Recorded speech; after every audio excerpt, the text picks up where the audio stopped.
सूरज हूँ जिंदगी की रमक छोड़ जाऊंगा, मैं डूब भी गया तो शफक छोड़ जाऊंगा।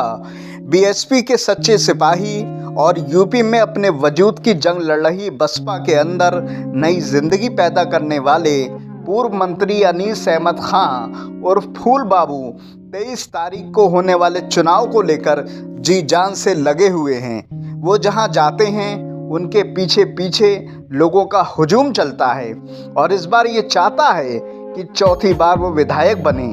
गौरतलब है अनीस अहमद खां 1996 से लेकर 2007 तक बीएसपी के एमएलए रहे, साथ ही वो मंत्री पद पर भी रहे। में आपका स्वागत है और मैं आपसे मुखातिब हूँ समीर अब्बास। हजार बर्क गिरे लाख आंधियाँ उठें, हजार बर्क गिरे लाख आंधियाँ उठें, वो फूल खिल के रहेंगे जो खिलने वाले हैं। मैंने फूल का जिक्र किया तो जाहिर है फूल से और फूल जैसी शख्सियत से मैं आपको रूबरू कराऊंगा। फूल बाबू किसी भी तारुफ और इंट्रोडक्शन के मोहताज नहीं हैं। अनीस अहमद उर्फ फूल बाबू उनका नाम है। बीसलपुर की जब हम बात करते हैं, सियासी मिट्टी की बात करते हैं तो यहाँ की पीली है, लेकिन सियासत में इस बार क्या फूल खिलेंगे यह आने वाला वक्त तय करेगा। हम एक गाँव में मौजूद हैं, वहाँ के लोगों से बात करेंगे, बाशिंदों से बात करेंगे और उसके बाद 3 बार के विधायक और पूर्व मंत्री अनीस अहमद खां और फूल बाबू भी हमारे साथ मौजूद हैं। उनसे भी जानेंगे, तमाम मुद्दों पर बात करेंगे, लोगों से जानेंगे क्या मुद्दे होंगे जिसको लेकर 23 तारीख को वो वोट करेंगे। पीलीभीत में कुल मिलाकर 4 सीटें हैं। मैं आपसे ही शुरुआत करूंगा। क्या नाम है आपका? मेरा नाम आरपी सिंह गंगवार। आरपी सिंह गंगवार, आप तो गंगवार हैं। क्या माहौल लग रहा है? माहौल क्या, इस बार बहुजन समाज पार्टी का ही है। अनीस अहमद खां भारी वोट जीत रहे हैं। अच्छा, आपने शुरुआती इस बात से कर दी। मैं आपसे ये जानना चाहता हूँ, क्या ऐसी खूबी मानते हैं, क्या अच्छाई मानते हैं अनीस अहमद खां साहब के अंदर जिसकी वजह से आप उन्हें जिताना चाहते हैं? 3 बार वो विधायक रही हैं। ऐसा है, इनके अंदर सबसे बड़ी खूबी तो एक है, जो भी इनके दरबारे जाता है उसको सम्मान पूरा मिलता है जी। और काम तो कोई शिकायत आज तक किसी की मिली नहीं, जो गया हो उसका काम ना हुआ हो। मैं एक आपसे बहुत अहम मुद्दे पर बात करना चाहता हूँ। यहाँ मवेशियों का मुद्दा है जी। हमारी फसलें जो हैं, जो आप पूरे साल मेहनत करते हैं जी। वो फसल वो खा जाते हैं जी। एक किसान जो एक अपनी औलाद की तरह फसल को तैयार करता है और उसको जानवर नुकसान पहुँचाते हैं, वो मुद्दा इस चुनाव पर कितना असर करता है? ये चुनाव इसी बात पे हार रहे हैं। गांव हर काश्तकार इस बात से दुखी है, बेचारा फसल तैयार करता है, करी घरी मेहनत उसकी जो है जानवर खा जाते हैं, और बची खुची जो है ये जो बीच के दलाल होते हैं उनकी गेहूँ फसल वो खा जाते हैं। तो उसके पास क्या मुद्दा, मतलब ये जो जानवर खा जाते हैं, यही जो खाने का जो लफ्ज़ इस्तेमाल किया, यही बीजेपी को भी खा जाएगा। ये बीजेपी को खा जाएंगे, जानवर ही खा जाएंगे। जैसे गेहूँ धान खा रहे हैं वैसे ही सरकार को खा जाएंगे। चलिए ठीक है। और भी मैं चाहता हूँ आपसे, मैं थोड़ा जानना चाहता हूँ, क्या नाम है आपका? अच्छा, ये बताइए कि ये जो जानवर यहाँ फसल को खा जा रहे हैं, ये चुनाव पर असर करेगा मुद्दा? जी। अच्छा, आपको क्या लगता है अनीस अहमद फूल बाबू यहाँ आपके गांव में आए हैं, किस तरह की शख्सियत है? अच्छा। जी जी जी। तो तमाम लोग हैं, मैं चाहता हूँ एक बार कैमरे की नज़र से तमाम लोगों को दिखाया जाए, उसके बाद मैं धीरे धीरे और लोगों से भी बात करूँगा। मैं आपसे जानना चाहता हूँ, क्या नाम है? राजीव शर्मा जी। शर्मा जी, आप तो शर्मा जी हैं जी।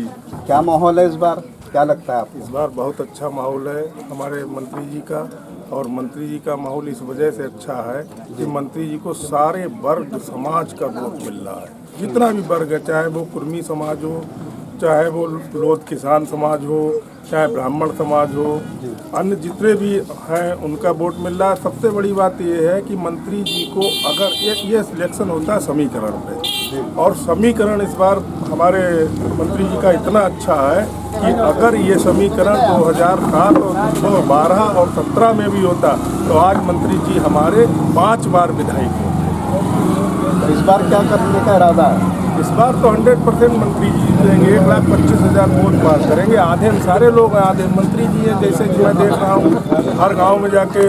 तो मंत्री जी को जिसको सर्व समाज का वोट मिलेगा वो नेता कभी भी नहीं हार सकता है। चलिए, बहुत अच्छी बात की। जो सर्व समाज का वोट लेगा वही नेता बनेगा। और हमारे हिंदुस्तान एक गुलदस्ते की तरह है जिसमें तमाम समुदाय और धर्म के लोग रहते हैं। मैं आपसे मुखातिब होना चाहता हूं, लेकिन एक शेर से शुरुआत करूंगा। कदम जो जाने बे मंजिल बढ़ा नहीं सकते, कसम खुदा की वो मंजिल को पा नहीं सकते, बचाए रखते हैं दामन जो अपने कांटों से, वो फूल बन के कभी मुस्कुरा नहीं सकते। ये शेर किसी शायर ने कहा था। लेकिन सियासत की जब ज़मीन की हम बात करते हैं तो बीसलपुर में आपका नाम बड़े अदब व एहतराम से लिया जाता है। आपके वालिद, आपके पिताजी भी यहाँ के नगर पालिका के अध्यक्ष रहे और आप खुद 3 बार विधायक रहे, मंत्री रहे।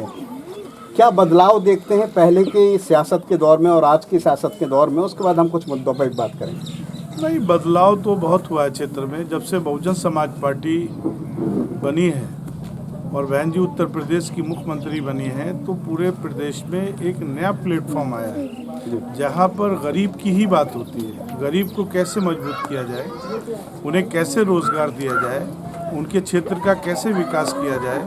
आपको मालूम होगा कि बहन जी की सरकार में ही थाना दिवस और तहसील दिवस का शुरुआत हुई थी और बहन जी का आदेश था कि थाने और तहसीलों में जो लोग आएंगे पीड़ित, उन्हें गुड़ भी दीजिए और उनको चना भी खिलाइए और उनको मटके का ठंडा पानी भी पिलाइए। पीड़ित से ये नहीं पूछा जाएगा तुम कौन हो, पीड़ित किसी भी कपड़ों में आएगा उसको सम्मान दिया जाएगा, उसकी बात सुनी जाएगी। लेकिन आज इस थाना दिवस, तहसील दिवस जो गरीबों का था, आज इसको भी भ्रष्टाचार में बीजेपी की सरकार में चला गया है ये, और जनता की कोई बात नहीं सुनी जा रही है और ना विकास हो रहा है। मैं आपसे ये जानना चाहता हूँ, करीब 300 गांव हैं, 3.5 लाख से ज़्यादा वोटर हैं। गांव वालों की आज इस वक्त सबसे बड़ी जो मुद्दा है वो मवेशियों का है। फसल को नुकसान पहुंचा रहे हैं, बहुत सारी बातें होती हैं गौशाला को लेकर, लेकिन वो कामयाब नज़र नहीं आती। इसी वजह से फसल के आगे पीछे तार लगे हुए हैं हिफाजत के लिए। उसको लेकर आपने क्या रोड मैप तैयार किया? देखिए, ये जो गौशाला की आप बात कर रहे हैं ना, ये भारतीय जनता पार्टी के ही संगठन इसको चला रहे हैं और गौशाला का जब हमारी सरकार बनेगी तो गौशाला पे बहुत बड़ी जांच होगी, क्योंकि इसमें जानवरों का भी हक मारा गया है। जानवरों के 200 जानवरों का खाना आ रहा है, चारा आ रहा है और 20 जानवरों को खिलाया जा रहा है। 180 जानवरों का पैसा ये बीजेपी के लोग खा जा रहे हैं। तो जो जानवर मर रहे हैं गौशाला में, उसका सबसे बड़ा कारण ये है। और जहाँ तक आवारा पशु की बात आप कर रहे हैं तो पूरा प्रदेश इससे बहुत ज़्यादा दुखी परेशान है। और पूरी रात अगर बाप खेत पर है तो औरतें घर पे जग रही हैं और बेटा है तो माँ बाप जग रहे हैं और लोगों की सेहत खराब हो रही है और बहुत ज़्यादा आर्थिक रूप से लोग कमज़ोर हुए हैं। महंगाई बढ़ गई है, बेरोजगारी बढ़ गई है, कानून व्यवस्था पूरी तरीके से चौपट है, जंगल राज है उत्तर प्रदेश में। लोग बदलाव चाहते हैं, गरीब की सरकार चाहते हैं। बहन जी को 5वीं बार फिर उत्तर प्रदेश का मुख्यमंत्री लोग बनाना चाहते हैं और गरीबों का शासन लोग देखना चाहते हैं। बस एक आखिरी बात जानना चाहता हूँ, रोज़गार एक बड़ा मुद्दा है, बीसलपुर में भी नज़र आता है। बहुत ज़्यादा अवसर नहीं है रोज़गार के, उसको लेकर क्योंकि आप मंत्री भी रहे हैं और पार्टी के बीएसपी के सबसे जो उच्च कोटि के पॉलिटिकल लीडर होते हैं उसमें आपकी गिनती होती है, क्या सोचा है? देखिए, हमारी सरकार जो बहुजन समाज पार्टी है, इसकी संस्थापक मानवर काशीराम साहब थे। उन्होंने दिल्ली में ये बात बोली थी कि हिंदुस्तान का आदमी स्वाभिमानी है, हिंदुस्तान का आदमी सम्मान से रहना चाहता है, उसकी अंतरात्मा जिंदा है, वो काम करना चाहता है, उसे आप काम दे दीजिए। वो भीख उसको नहीं चाहिए, उसको कोई भी ऐसी चीज़ नहीं चाहिए जो उसके बच्चे खाएं। वो चाहते हैं कि हमें काम दे दें और हमें काम जब मिल जाएगा तो हम अपने बच्चों के लिए कमा लेंगे। बहन जी ने अपने 4 शासनकाल में 23 लाख लोगों को नौकरी दी, 23 लाख लोगों को नौकरी दिया, 30,000 अम्बेडकर ग्राम मतलब वहाँ विकास कराया। बड़े पैमाने पर किसानों की आय को दूना किया। जो 125 रुपये का रेट था गन्ने का, इसको बढ़ाकर 125 और किया, 250 रुपये में गन्ने बिकाया और 14 दिन में चीनी मिल को कहा कि आप 14 दिन में पेमेंट करेंगे। जिन्हें 14 दिन में पेमेंट नहीं किया उनके खिलाफ मुकदमा भी लिखा और मैं ब्याज के पेमेंट उनका कराया गया। लेकिन इस सरकार में 14 महीने होने जा रहे हैं, अभी भी पेमेंट बाकी है किसान का, क्योंकि यही मिल वाले सब बीजेपी के फाइनेंसर है। बीजेपी इन्हें मजबूत कर रही है और ये सब पूंजीपति बीजेपी को मजबूत कर रहे हैं। पूंजीपति नीचे से ऊपर पहुंच गया है और किसान, गरीब, जो मध्यम वर्ग का आदमी बिल्कुल खसक के नीचे आ गया, वो आर्थिक रूप से कमजोर हो गया।